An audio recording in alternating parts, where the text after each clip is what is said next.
Asia cup rising star টুর্নামেন্টের প্রথম ম্যাচে হংকংকে উড়িয়ে দিয়েছে বাংলাদেশ এ দল। ৮ উইকেটের বড় জয়ে টুর্নামেন্টে শুভ সূচনা করেছে বাংলাদেশ। ম্যাচে টাইগারদের হয়ে ৩৫ বলে সেঞ্চুরি হাঁকিয়েছেন ওপেনার হাবিবুর রহমান সোহান। সোহানের এমন ধুমধারাক্কা ব্যাটিংয়ে ৫৪ বল বাকি থাকতেই জয়ের বন্দরে পৌঁছে যায় বাংলাদেশ। দুর্দান্ত সেঞ্চুরিতে বেশ কিছু রেকর্ডে নাম লিখিয়েছেন হাবিবুর রহমান সোহান। ৩৫ বলে সেঞ্চুরি হাঁকিয়ে টি-২০ ক্রিকেটে বাংলাদেশের হয়ে সবচেয়ে দ্রুততম সেঞ্চুরি মালিক এখন হাবিবুর রহমান সোহান। এর আগে ৪২ বলে সেঞ্চুরি হাঁকানো পারভেজ হোসেন ইমনের দখলে ছিল এই রেকর্ড। ৩৫ বলে সেঞ্চুরি হাঁকানোর পথে ১৪ বলে 50 ছুঁয়েছেন হাবিবুর রহমান সোহান। টি-২০ ক্রিকেটে বাংলাদেশের হয়ে দ্রুততম 50-র মালিক এখন হাবিবুর রহমান সোহান। এর আগে ১৬ বলে 50 হাঁকিয়ে রেকর্ডের মালিক ছিলেন শোভাগত হোম চৌধুরী। লিস্টে ক্রিকেটেও দ্রুততম সেঞ্চুরি রেকর্ড আছে হাবিবুর রহমান সোহানের। ডিপিএল এ মাশরাফি বিন মুর্তজার ৫০ বলে সেঞ্চুরি রেকর্ড ওকে ৪৯ বলে সেঞ্চুরি করেছিলেন হাবিবুর রহমান সোহান।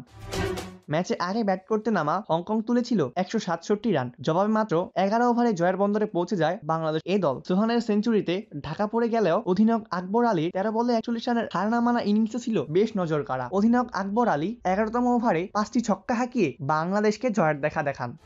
অপূর্ব দাস, প্লেভাস নিউজ।